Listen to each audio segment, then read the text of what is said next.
तब हम यहाँ पर हॉबिन का ट्रेनिंग टाइम देखते हैं, जहाँ पर हॉबिन ने सैम डक से पूछा होता है कि आखिरकार वो एक ऐसे पर्सन को कैसे हरा सकता है जिसके पास नाइफ हो, जिन्हों एक टफ ओपोनेंट है। और इस बार हम लोग ऑर्डिनरी लोगों के खिलाफ नहीं बल्कि गैंगस्टर्स के खिलाफ लड़ रहे हैं, और इस चीज की कोई गारंटी नहीं है कि वो लोग वेपन्स का इस्तेमाल नहीं करेंगे। तुम बिल्कुल सही कह रहे हो। और वैसे भी वो कोई मामूली गैंगस्टर्स नहीं है, बल्कि न्यू इंटरनेशनल गैंग है, जिस वजह से तुम किसी ऐसे पर्सन के साथ तो जरूर टकराओगे जिसके पास चाकू हो। तो चलो फिर मुझे एक सवाल का जवाब दो कि आखिरकार तुम्हें एक ऐसे पर्सन के साथ लड़ने के लिए क्या चाहिए जिसके पास नाइफ हो। शायद मुझे मेंटली रेडी रहना चाहिए या फिर सेल्फ डिफेंस टेक्निक्स का इस्तेमाल करना चाहिए। तुम बिल्कुल बेवकूफ हो, क्योंकि चाहे तुम जितनी मर्जी कोशिश कर लो, पर तुम एक ऐसे इंसान से नहीं जीत सकते जिसके पास नाइफ हो। नाइफ एक डेडली वेपन है, पर फिर भी तुम्हें लगता है कि तुम उस पर्सन से जीत पाओगे जिसके पास नाइफ हो। और वैसे भी अगर तुम्हें नाइफ से एक कट भी लग गया तो भी तुम्हारी लड़ने की इच्छा खत्म हो जाएगी, और अगर चाकू तुम्हारे आर पार हो गया तब तो तुम अपनी पूरी की पूरी स्ट्रेंथ खो दोगे, जिससे कि वो लड़ाई तभी खत्म हो जाएगी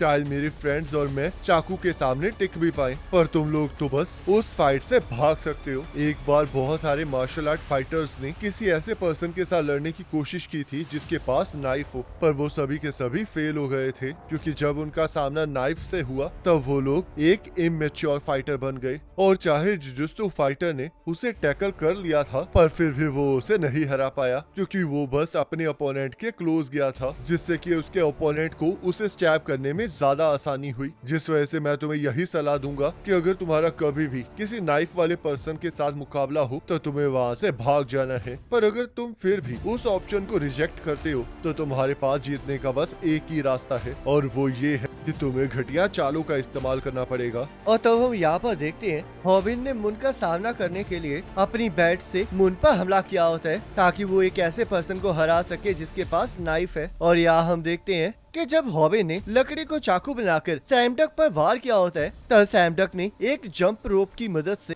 उसे करीब भी नहीं आने दिया होता, और इससे हॉबिन बहुत ज्यादा जख्मी भी हुआ होता है। पुराने टाइम से ह्यूमंस चाकुओं से लड़ते आए हैं, तो इसलिए उन्हें हराने का एक सिंपल वे है, जो कि है भाले, क्योंकि भाले नाइफ के बदले ज्यादा लंबे होते हैं, तो इसलिए नाइफ उसके अगेंस्ट कुछ नहीं कर सकती, जिस वजह से तुम्हें एक ऐसे वेपन की जरूरत पड़ेगी जो कि एक नाइफ से लंबा हो। और जब तुम्हारे पास ऐसा वेपन हो तो उसे बिना सोचे समझे स्विंग करने लगना। तुम्हें इसके लिए कोई फैंसी टेक्निक की जरूरत नहीं है, क्योंकि तुम्हारा वेपन दुश्मन के वेपन से लंबा है, तो इसलिए तुम्हारे वेपन की रीच ही तुम्हारी टेक्निक बन जाएगी, और तुम्हारा ये हमला तुम्हारे ओपोनेंट के लिए बहुत ज्यादा खतरनाक बन जाएगा। तब ग्योल और इयोनु ये देख के बहुत ज्यादा हैरान हो जाते हैं, पर इयोनु को अभी भी समझ नहीं आ रहा होता कि क्या हॉबिन इससे इस लड़ाई को जीत भी पाएगा, क्योंकि अगर हॉबिन एक भी गलती करेगा तो उसका ओपोनेंट उसके करीब पहुंच जाएगा। तब हम देखते हैं ऐसा ही होता है। इसने मेरे अटैक की टाइमिंग्स को पता कर लिया है, जिस वजह से इसे पता है कि मैं अपने अटैक में कब पॉज लेता हूँ, और मैं जैसे ही पॉज ले रहा हूँ वैसे ये मेरे करीब आता जा रहा है। मुझे नहीं लगा था कि कोई ऐसा भी कर सकता है। मुझे इस लड़ाई को जीतने के लिए अपनी लॉन्गर रेंज को बनाए रखना होगा, जिस वजह से अब मुझे हम दोनों में दूरी बढ़ानी पड़ेगी, और इसके उस हैंड को टारगेट बनाना होगा जिस हैंड में इसने चाकू पकड़ रखा है। तो हॉबिन दूर जाके मुन के चाकू पकड़े हुए हाथ पर हमला कर देता है, पर तभी मुन उसकी बैट को पकड़ लेता है और अपने चाकू से उस बैट को काट देता है। अब तुम्हारी ये गेम्स खत्म हुई। मैं पैदा ही चाकू को हैंडल करने के लिए हुआ हूँ, तो क्या तुम्हें सच में लगा कि तुम इस मामूली सी बैट से मुझे हरा दोगे? ये बहुत ज्यादा बकवास बात है। तब मुन चाकू से हॉबिन के ऊपर हमला कर देता है, जिससे सभी लोग शॉक हो जाते हैं, पर हम देखते हैं हॉबिन बच जाता है, क्योंकि उसने अपने हाथों पर बहुत सारे कपड़े बांध रखे होते हैं। तब हम फिर से हॉबिन की ट्रेनिंग देखते हैं। तुम एक लॉन्ग रेंज वेपन से एक एमेच्योर के अगेंस्ट तो फाइट जीत पाओगे, पर एक एक्सपीरियंस्ड ओपोनेंट के सामने ये टफ होगा, जिस वजह से मैं चाहता हूँ कि तुम एक स्टैब प्रूफ वेस्ट पहनो। पर अगर तुम्हारे पास वो नहीं है तो तुम्हें खुद को किसी ड्यूरेबल क्लोथ के साथ रैप कर लेना चाहिए। तो क्या आप ये चाहते हैं कि मैं नाइफ को कुछ कपड़ों की हेल्प से रोकूं, और चाहे एक कपड़ा जितने मर्जी स्ट्रॉन्ग फैब्रिक से बना, पर फिर भी उसकी मुझे प्रोटेक्ट करने की एक लिमिट होगी। ये तो गारंटी है कि तुम्हारी आर्म्स कटेंगी, पर ऐसा तभी होगा जब तुम एक ऐसे अपोनेंट का सामना करोगे जिसके पास तलवार हो। पर बहुत से गैंगस्टर छोटे से चाकू या फिर डैगर का इस्तेमाल करते हैं, जो कि तुम्हारे स्ट्रॉन्ग फैब्रिक की वजह से तुम्हें ज्यादा गहरा कट नहीं दे सकते। तो हॉबिन ने अपने हाथों को अपनी शर्ट से भी रैप कर लिया होता है और मुन के हमलों को रोक रहा होता है, पर फिर भी उसे बहुत ज्यादा दर्द हो रहा होता है। तुम्हें क्या लगता है कि तुम इन फैब्रिक से मेरे अटैक्स को रोक पाओगे? तो चलो फिर देखते हैं कि ये कब तक काम करता है। और वैसे भी इससे तो तुम बस मुझे अपने आप को काटने से रोक सकते हो। तो चलो फिर देखते हैं कि तुम तब क्या करोगे जब मैं तुम्हें स्टैब करूंगा। क्या आपको पूरा यकीन है कि मैं लॉन्गर रीच से जीत पाऊंगा? क्योंकि अगर मैं इस तरह कॉर्नर हो गया तो मेरा मरना तय है। आखिरकार तुम्हें क्या लगता है, तुमने अपने बाजुओं को फैब्रिक से कवर क्यों कर रखा है? ये तो इसी वजह से ताकि मैं जल्दी ना मरूं। तुम बिल्कुल गलत हो। ये तुमने इस वजह से किया है ताकि तुम्हारा ओपोनेंट एक प्रिडिक्टेबल अटैक पैटर्न को फॉलो करे। चाकू एक ऐसा वेपन है जो कि स्लैश और स्टैब कर सकता है, तो इसलिए अगर वो फैब्रिक की वजह से तुम्हें स्लैश नहीं कर पाएगा तो वो तुम्हें स्टैब करने की कोशिश करेगा। जिसका मतलब अगर वो मुझे स्टैब करने की कोशिश करेगा तो मुझे बस नीचे झुकना होगा, क्योंकि इसी तरह मैं उसके हमले से बच सकता हूँ। तो हॉबिन को भी यकीन नहीं हो रहा होता कि उसका ये आइडिया काम कर गया है। तुमने तो सच में मुझे सरप्राइज ही कर दिया है। लगता है इसी वजह से सभी लोग तुमसे हारे हैं। पर आखिरकार तुम अब क्या करोगे? तो हॉबिन अपनी पूरी ताकत से मून के मुंह पर अपना सिर दे मारता है और अब जब मून के हाथ में उसका नाइफ नहीं होता है तो सैमरक ने उसे उसका सबसे ज्यादा अग्रेसिव अटैक इस्तेमाल करने के लिए कहा होता है, जिस वजह से हम देखते हैं हॉबिन ताइक्वांडो की 1080 डिग्री किक से मून पर हमला कर देता है, जिसे देखकर सभी लोग शॉक हो जाते हैं और हॉबिन मून को बताता है कि अब वो उससे नहीं डरता है। तो हॉबिन देखता है कि मून बेहोश हो चुका है, जिस वजह से फिलहाल के लिए उन्हें जिन्हो की इंफॉर्मेशन नहीं मिल सकती। और ताइहोन भी उससे पूछने लगता है कि आखिरकार अब वो क्या करने वाला है। तो ग्योल भी उससे कहने लगती है कि उन्हें तो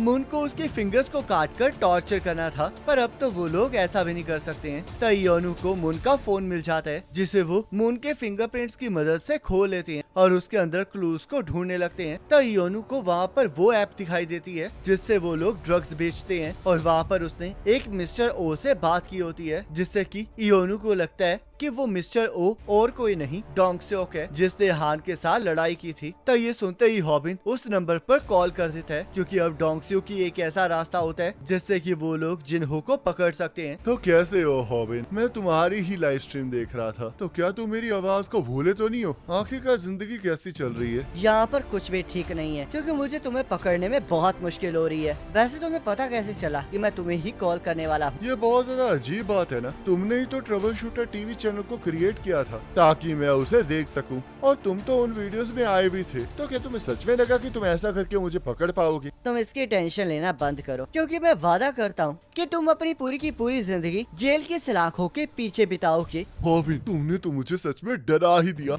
और अगर तुम्हें मुझे पकड़ना है तो तुम्हें ये जल्द से जल्द करना पड़ेगा, क्योंकि मैं वापस ये सब कुछ स्टार्ट कर रहा हूँ और ये सब कुछ तुम्हारी मेहरबानी है। मेरे विंग्स कट गए थे और मैंने सब कुछ खो दिया था, पर सरवाइव करने का कोई ना कोई रास्ता जरूर होता है। तुम यकीन नहीं करोगे कि इस दुनिया में मेरे अलावा कितने बुरे लोग, और उनमें से बहुत से लोगों ने मुझसे कांटेक्ट किया है, क्योंकि तुम्हारी वजह से वो लोग मुझे जान गए हैं। और इस बार तो मैं पिछली बार से भी ज्यादा सक्सेसफुल बनने वाला, तो इसलिए मुझे तुम पर बहुत ज्यादा दया आ रही है। तो क्या तुम ये सब कुछ हैंडल कर पाओगे? तुम्हारी बातों से मैं ये समझ गया हूँ कि तुम्हारे विंग्स सच में कट गए थे, क्योंकि तुमने आज से पहले इतनी बातें कभी नहीं की थी। पर तुम बस इंतजार करो, क्योंकि चाहे जितना मर्जी टाइम लग जाए, पर मैं तुम्हें पकड़ कर रहूंगा। ऐसी बात है तो तुम भी इंतजार करो, क्योंकि मैं तुम्हें बहुत जल्द एक इम्प्रेसिव चीज दिखाने वाला हूँ। तब हम देखते हैं जिन्हू की कॉल के बाद पुलिस आकर मुन और उसके ग्रुप को अरेस्ट कर लेती है, और उसके बाद पुलिस उनके ऑफिस पर भी रेड कर देती है, जिससे कि मुन की सारी गैंग पकड़ी जाती है और उसका बिजनेस खत्म हो जाता है। पर फिर भी उन्हें ऐसा कोई भी एविडेंस नहीं मिलता है जिससे कि इन सभी चीजों से जिन्हू को लिंक किया जाए, क्योंकि मुन के साथियों ने जिन्हू के साथ लिंक हो रहे हर एक एविडेंस को मिटा दिया होता है। तब हम देखते हैं मुनहो और उसकी गैंग को ड्रग रिलेटेड क्राइम्स में जुवेनाइल भेज दिया जाता है, और जिनचैन से मिलने उसकी फैमिली आई होती है, जिन्हें अभी भी भरोसा होता है कि जिनचैन बदल सकता है, जिस वजह से वो रोने लगता है। तब हम कुछ टाइम बाद का सीन देखते हैं जहाँ ड्रग्स ना लेने की वजह से जिनचैन और मुनहो का हाल खराब होता है, पर मुनहो ने जेल के अंदर एक ऐसा बंदा ढूंढ लिया होता है जो कि उन्हें ड्रग्स दे सकता है, पर जिनचैन ड्रग्स का इस्तेमाल करने से मना कर देता है, क्योंकि उसने अपनी फैमिली को ये वादा किया होता है। पर तभी मुनहो जिनचैन को उस बंदे से मिलवा देता है जो कि वहाँ पर ड्रग्स बेचता है। तब वो बंदा जिनचैन को ड्रग्स देने की बात करता है, पर मुनहो इसके लिए मना कर देता है, क्योंकि जिनचैन ने अपनी फैमिली से वादा किया होता है। पर तभी जिनचैन उसे रुकने के लिए कहता है और ये पूछने लगता है कि क्या वो ड्रग्स का इस्तेमाल करते हुए पकड़ा तो नहीं जाएगा। तब हम यहाँ पर हॉबिन का हेडक्वार्टर देखते हैं, जहाँ पर न्यूज में क्रोनफी क्रू के बारे में बातें चल रही होती हैं और गायोल ये पूछने लगती है कि आखिरकार उन्हें वहाँ पर क्रेडिट क्यों नहीं दिया गया है, क्योंकि उन्होंने तो सबसे ज्यादा काम किया है। याद है ना, हमने मिस्टर योंग को इसे संभालने के लिए कहा था ताकि हमारा नाम बीच में ना आए, क्योंकि अगर हम पब्लिक के साथ इन्वॉल्वमेंट करेंगे तो इससे हमें कोई फायदा नहीं होने वाला। तब स्नैपर कहते हैं, हॉबिन बिल्कुल सही कह रहा है, क्योंकि हमारा गोल जिन्हो को पकड़ना है, तो इसलिए अगर हमारा फेस सबके सामने आ जाएगा तो हम बहुत बड़ी मुसीबत में फंस जाएंगे। तो हॉबिन कहते हैं, ऐसा कुछ भी नहीं है, मैंने हमारा नाम छुपाने के लिए इसलिए कहा है क्योंकि इससे ऐसा लगता है जैसे कि हम लोग बैटमैन हैं। तब स्नैपर कहते हैं, अगर तुमने इस वजह से ये किया है तो तुम्हारे से बड़ा बेवकूफ कोई नहीं है। तो अब ये बताओ जिन्हो के साथ हुआ क्या? तब उस कॉल के बाद हॉबिन को जिन्हो के बारे में कुछ पता नहीं होता और गायोल हॉबिन से पूछने लगती है कि आखिरकार अब उन्हें क्या करना चाहिए। आखिरकार तुम ये क्या पूछ रही हो? अब हम आगे बढ़ने के अलावा कुछ नहीं कर सकते, क्योंकि अभी तक हमने वो खत्म नहीं किया है जो हमने स्टार्ट किया था। जिन्होंने साफ साफ कहा है कि वो चीजों को दोबारा से स्टार्ट कर रहा है, जिसका मतलब वो घटिया इंसान फिर से दुनिया में तबाही मचाने वाला है, जिसमें बहुत से बुरे लोग उसका साथ देने वाले हैं और हमें उसे ऐसा करने से रोकना पड़ेगा, जिस वजह से हमें ट्रबल शूटर चैनल को ग्रो करना पड़ेगा। ट्रबल शूटर चैनल पर आई हुई रिक्वेस्ट की वजह से ही हम फिर से जिन्हो से टकरा पाए हैं और इस दुनिया में ऐसी बहुत सी चीजें हैं जिसके बारे में हमें नहीं पता है। तो इसलिए अगर हम लोगों की रिक्वेस्ट को एक्सेप्ट करेंगे तो हम बहुत सारे बुरे लोगों से टकरा सकते हैं और ऐसा भी हो सकता है कि उनमें से किसी का लिंक जिन्हो के साथ हो। मुझे पता है कि ये ऐसा है जैसे कि घास में से एक सुई ढूंढना, पर शायद ऐसा हो सकता है कि ट्रबल शूटर टीवी इससे हमारी किसी तरह हेल्प कर सके। तो तुम मेरा इसमें साथ दोगे ना? तब स्नैपर कहते हैं, अपनी बकवास करना बंद करो और सच सच बताओ, तुम दूसरे चैनल को इसलिए ग्रो करना चाहते हो ना क्योंकि वहाँ पर बहुत सारे व्यूज आ रहे हैं? वैसे ये बुरा आइडिया भी नहीं है, तो इसलिए मैं इसमें तुम्हारे साथ हूँ। तब गायोल हॉबिन को बताती है कि उसका फोन बज रहा है और हॉबिन अपने फोन को देखकर बहुत ज्यादा खुश हो जाता है, जिस वजह से गायोल को एहसास हो जाता है कि बॉमी का ही कॉल आया है और स्नैपर दूसरे चैनल को ग्रो करने का प्लान बना रहा होता है, क्योंकि हॉबिन के ताकतवर होने की वजह से वो अपने पहले चैनल पर कोई अच्छी वीडियो नहीं डाल पा रहे होते हैं। पर तभी हॉबिन वो मीटिंग छोड़ के बॉमी से बात करने चला जाता है। अगर तुम्हारा फोन थोड़ी देर और बजा होता तो मैं तुम्हें मार डालती। मुझे माफ कर दो बॉमी, मैं मीटिंग में था तो इसलिए मुझे एहसास ही नहीं हुआ। आखिरकार तुम किस चीज की मीटिंग कर रहे थे? हमने एक सेकेंडरी चैनल बनाया है जिसे अब हम ग्रो करना चाहते हैं। तो तुम बताओ तुम्हारी स्टडीज कैसी चल रही हैं? मैं उम्मीद करता हूँ कि बाकी लड़के तुम पर चांस ना मार रहे हो। मैंने तुम्हें पहले भी बताया कि यहाँ पर सिर्फ लड़कियाँ ही रहती हैं और यहाँ पर टीचर से लेकर कॉकरोच सभी फीमेल्स ही हैं। और हाँ, मुझे क्रैम्प स्कूल की एड के लिए मॉडर्न चुन लिया गया है। तो स्नैपर और गायोल को ये बातें बिल्कुल अच्छी नहीं लग रही होती और गायोल को समझ नहीं आ रहा होता कि वो लोग डेट कर भी रहे हैं या नहीं कर रहे, जिस वजह से वो वहाँ से उठकर नहाने चली जाती है और उसे समझ नहीं आ रहा होता कि क्या हॉबिन सच में बॉमी को बहुत ज्यादा पसंद करता है। तब हेडक्वार्टर्स में रूमी और हान आ जाते हैं, जिस वजह से स्नैपर उन्हें बाहर जाने के लिए कहने लगता है और कह रहा होता है कि वो एक नो कपल जोन है। तब हम देखते हैं रूमी स्ट्रीम करते हुए अंदर आ रही होती है और हान उन्हें बताता है कि वो तो बस वहाँ पर रूमी को ड्रॉप करने आया है। तभी रूमी को कोई अल्ट्रा चैटिंग पर 12,700 रुपए दे देता है, जिससे कि हॉबिन को यकीन नहीं हो रहा होता कि उन दोनों के सिर्फ डेट पर जाने से उन्हें इतने पैसे मिल रहे हैं, जिस वजह से उसे ये बहुत ज्यादा अनफेयर लग रहा होता है। तब गायोल को भी ये पसंद नहीं आ रहा होता क्योंकि वो पहले ही हॉबिन के लव वाले ड्रामे से परेशान हो चुकी होती है। तब रूमी की स्ट्रीम में गायोल भी आ जाती है, जिस वजह से गायोल उसे कैमरा बंद करने के लिए कहने लगती है, क्योंकि गायोल को फिल्म करना मना होता है। पर सभी लोग गायोल की क्यूटनेस की तारीफ करने लगते हैं और रूमी उस स्ट्रीम को बंद कर देती है और व्यूअर्स हॉबिन को गालियां देने लगते हैं। तो हॉबिन को पता चलता है कि रूमी और हान के नए चैनल ने 9 लाख सब्सक्राइबर्स इकट्ठे कर लिए हैं। कुछ लोगों को 9,80,000 सब्सक्राइबर्स इकट्ठा करने के लिए मार खानी पड़ती है और याद देखो ये लड़की डेट पे जाके 9 लाख सब्सक्राइबर ले आई है। तो रूमी कहने लगती है कि उनके व्यूज उससे तो ज्यादा ही आते हैं, पर स्नैपर इस चीज से मना कर देते हैं और वो सभी लोग ये सोचने लगते हैं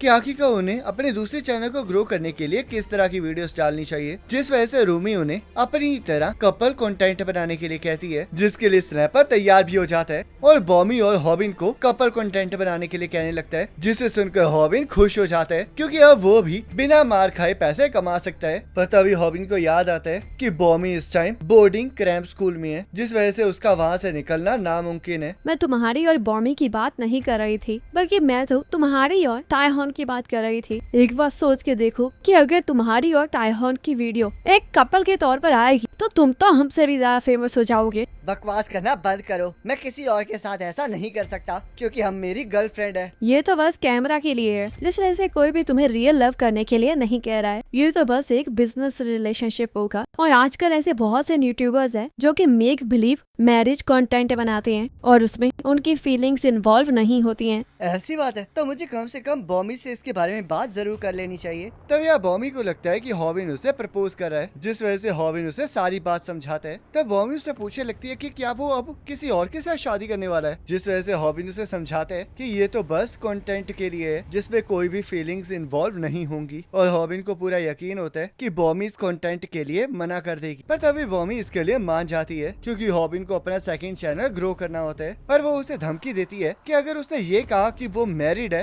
तो वो उसे नहीं छोड़ेगी। तो हॉबिन इसके लिए मान जाता है और सभी को बताता है कि वो इसके लिए तैयार है, पर उसे सबको ये बताना होगा कि इसमें उसकी फीलिंग्स इन्वॉल्व नहीं है। तो हॉबिन पूछने लगता है कि आखिरकार वो शादी करने की एक्टिंग किसके साथ करेगा, जिस वजह से रूमी गायोल को आगे कर देती है। मुझे लगता है गायोन को ऐड करना अच्छा रहेगा क्योंकि अभी अभी लोगों ने इसे बहुत पसंद किया था और इसकी पर्सनैलिटी भी बहुत कमाल की है। रुक जाओ, तुम ये चाहती हो कि हॉबिन और गायोल शादी कर लें? ऐसा कभी नहीं हो सकता। तो ये सुन के गायोल बहुत ज्यादा शॉक हो जाती है और उसे यकीन नहीं हो रहा होता कि अब वो और हॉबिन कपल बन सकते हैं। तो हॉबिन इसके लिए मना करने लगता है क्योंकि वो गायोल को अपनी फैमिली की तरह मानता है और ऊपर से उसे ये भी लग रहा होता है कि गायोल इसमें कंफर्टेबल नहीं होगी। हॉबिन बिल्कुल सही कह रहा है। हमारा गोल और सब्सक्राइबर्स को इकट्ठा करना है, जिस वजह से हमें एक पॉपुलर यूट्यूबर चाहिए और मुझे पूरा यकीन है कि अगर हम ढूंढेंगे तो हमें ऐसे लोग जरूर मिल जाएंगे। तो स्नैपर अचानक से बहुत ज्यादा शॉक हो जाता है क्योंकि उनके चैनल के ऊपर सिर्फ गायोल की बातें ही चल रही होती हैं और सभी लोग उसे देखने की जिद कर रहे होते हैं, जिस वजह से सभी लोगों को लगता है कि गायोल इस प्लान के लिए परफेक्ट है। पर स्नैपर अभी भी इसके लिए मना कर रहा होता है और उसकी बात कोई भी नहीं सुनता। तो गायोल भी इसके लिए तैयार हो जाती है, जिस वजह से हॉबिन उसका हाथ पकड़ लेता है। तो चलो फिर गायोल शादी कर लेते हैं। और यहाँ हम देखते हैं ग्योल ने सारी तैयारी कर ली होती है और लाइव स्ट्रीम भी स्टार्ट हो चुकी होती है, पर लोग उसे नहीं देखना चाह रहे होते और ग्योल को इससे कोई फर्क नहीं पड़ रहा होता। ये लोग बेवकूफ है। ट्रैवल शूटर टीवी मेरा चैनल है और आज हमें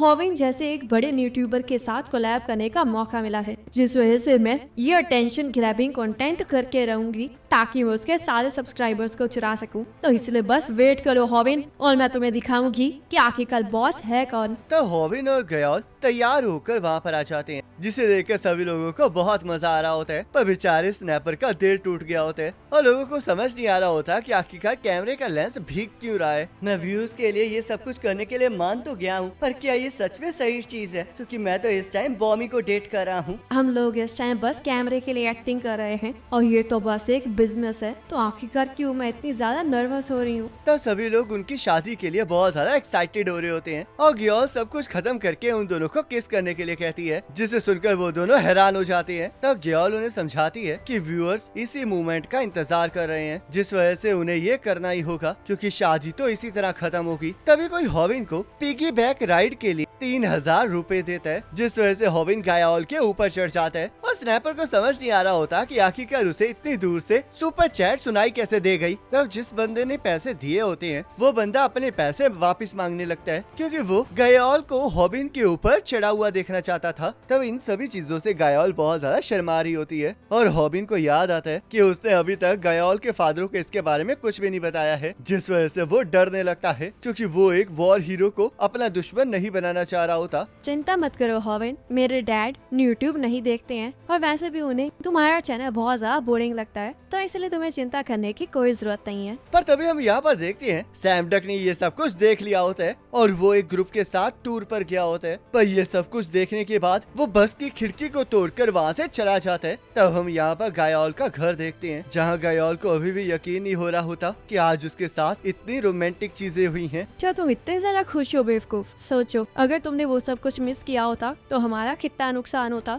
और ये सब कुछ मेरी वजह से है क्योंकि मैंने ही सब कुछ प्लान किया था। मैं कितनी ज्यादा जीनियस हूँ ना। ये तो सच में बहुत अच्छी बात है, पर क्या तुम सच में चाहती हो कि हम अपनी सुहागरात यहाँ पर मनाएं? मैं तुम्हारे साथ यहाँ पर इस वजह से आया था क्योंकि तुमने कहा था कि हमें एक आखिरी चीज को शूट करना पड़ेगा, पर अब तुम ये चाहती हो कि अब मैं इसके साथ रात गुजारूं और इसके बाद तो तुम ये कहोगी कि हमें कंटेंट के लिए एक बच्चा भी पैदा कर लेना चाहिए। पर उसके लिए तो 10 महीनों की जरूरत पड़ेगी बेवकूफ। क्या तुम पागल तो नहीं होगी यो गर्ल? बकवास बंद करो और जल्दी से शुरू हो जाओ। मैंने अपने इस नए आइडिया से बहुत सारे सब्सक्राइबर्स गेन किए हैं, तो इसलिए तुम्हें मेरी बात मान लेनी चाहिए। क्या तुम्हें दिखाई नहीं दे रहा कि व्यूअर्स क्या चाहते हैं? और ऊपर से तो ये टाइमिंग भी काफी ज्यादा परफेक्ट है, क्योंकि गयाल के फादर वेकेशन पर गए हैं। तो आखिरकार तुम्हें इतनी गोल्डन अपॉर्चुनिटी कब मिल सकती है? तुम पागल हो चुकी हो, ये बिल्कुल गलत है। आखिरकार तुम ऐसा कैसे एक्सपेक्ट कर सकती हो कि एक लड़का और लड़की बस कंटेंट के लिए एक साथ सोएं? मुझे इससे कोई फर्क नहीं पड़ता कि ये चैनल के लिए है या नहीं, पर मैं यहाँ से जा रहा हूँ। तब गयाल ये सब कुछ करने के लिए जिद करने लगती है और हॉबिन गयाल को उसे समझाने के लिए कहता है, पर गयाल किसी की बात नहीं सुन रही होती और अपने ही कपड़े उतारने लगती है, जिसमें सब्सक्राइबर्स भी उसका पूरा साथ दे रहे होते हैं। तब हॉबिन उसे चौक करके बेहोश करने के बारे में कहने लगता है, पर गयाल उसे ऐसा करने से मना करती है। तब गयाल उन्हें मनाने के लिए एक फ्लावर वेस को तोड़ने की बात करने लगती है, जो कि सैम डक का फेवरेट होता है, और इससे गयाल और हॉबिन उसकी बात मानने के लिए तैयार हो जाते हैं, जिससे कि गयाल खुश हो जाती है और बाहर जाकर दरवाजे को लॉक लगा देती है ताकि वो लोग वहाँ से भाग ना पाएं। उन लोगों को तो पहले इस बात के लिए मान जाना चाहिए था, तो इसलिए वक्त हो चुका है कि वो लोग रात को इकट्ठे बिताएं। तो हॉबिन दरवाजे को खोलने की कोशिश कर रहा होता है, पर तभी उसे पता चलता है कि दरवाजा बाहर से लॉक है, जिस वजह से गयाल बिस्तरे को बाहर निकाल लेती है और हॉबिन को समझाती है कि चाहे वो जो मर्जी कर ले, पर गयाल उनकी बात नहीं सुनने वाली, जिस वजह से उन्हें कम से कम आराम से लेट जाना चाहिए। तब वो दोनों बेड पर लेट जाते हैं। लड़कों और लड़कियों को दूर रहना चाहिए, और हमारे एंसेस्टर्स के हिसाब से भी 7 साल के होने के बाद तो गर्ल्स और बॉयज को अलग अलग ही रहना चाहिए। आखिरकार बॉस आप ये क्या कहते जा रहे हैं? मैं तो ये सोच रही हूँ कि क्या हमें इस टाइम कोई देख भी रहा होगा। मुझे तो ये समझ नहीं आ रहा कि आखिरकार लोग हमें इकट्ठे सोते हुए देखना क्यों चाहते हैं, और मुझे ये कुछ अच्छा नहीं लग रहा है। तब यहाँ गयाल उसकी और गयाल की बातों को याद कर रही होती है, जहाँ पर हम देखते हैं गयाल को ये एहसास हो गया होता है कि गयाल को हॉबिन बहुत पसंद है। तुम जिस तरह उसे ट्रीट करती हो, उससे साफ साफ पता लगता है कि तुम उसे कितना ज्यादा पसंद करती हो, पर वो बेवकूफ है जो कि उसे इसके बारे में नहीं पता है। और आखिरकार कब तक तुम अपनी फीलिंग्स को छुपा कर रखोगी? क्या ये सब कुछ बॉमी की वजह से है? जरा ध्यान से सुनो बेवकूफ, अगर तुम ऐसे ही टाइम को वेस्ट करती रहोगी तो तुम्हारे कुछ करने से पहले ही वो लोग डेट करना स्टार्ट कर देंगे। तो इसलिए तुम्हें अपनी फीलिंग्स को कन्फेस कर लेना चाहिए, क्योंकि नहीं तो तुम एक कॉर्नर में बैठकर रोती रहोगी। और हाँ, तुम चिंता मत करना, मैं थोड़ी देर बाद लाइव स्ट्रीम को ऑफ कर दूंगी, जिस वजह से तुम उसे अपनी दिल की बात आराम से बता सकती हो। तब यहाँ हॉबिन और गयाल एक दूसरे की तरफ पीठ करके सो रहे होते हैं और गयाल हॉबिन से पूछ रही होती है कि क्या लोग अभी भी उन्हें देख रहे हैं, पर हॉबिन को कोई भी डोनेशन की आवाज नहीं आ रही होती, जिस वजह से उसे लगता है कि कोई भी उन्हें नहीं देख रहा है। मुझे यकीन नहीं हो रहा कि हम लोग इस तरह एक साथ रात गुजार रहे हैं। बॉस, क्या आपको मेरे साथ ये कंटेंट बनाना अच्छा नहीं लग रहा है? क्योंकि मुझे तो नहीं लगता कि इसमें कुछ बुरा है। तब गयाल धीरे धीरे हॉबिन के करीब चली जाती है। गयाल, मैं सोने जा रहा हूँ, पर एक मिनट रुको, मुझे आखिरकार ये किस तरह की आवाज आ रही है? क्या ये आवाज मेरे दिल से आ रही है? और इसी के साथ ये पार्ट कंप्लीट हो जाता है। अब नेक्स्ट पार्ट का लिंक आपकी स्क्रीन पर आ रहा होगा, उस पर क्लिक करके अगले पार्ट को देख सकते हैं।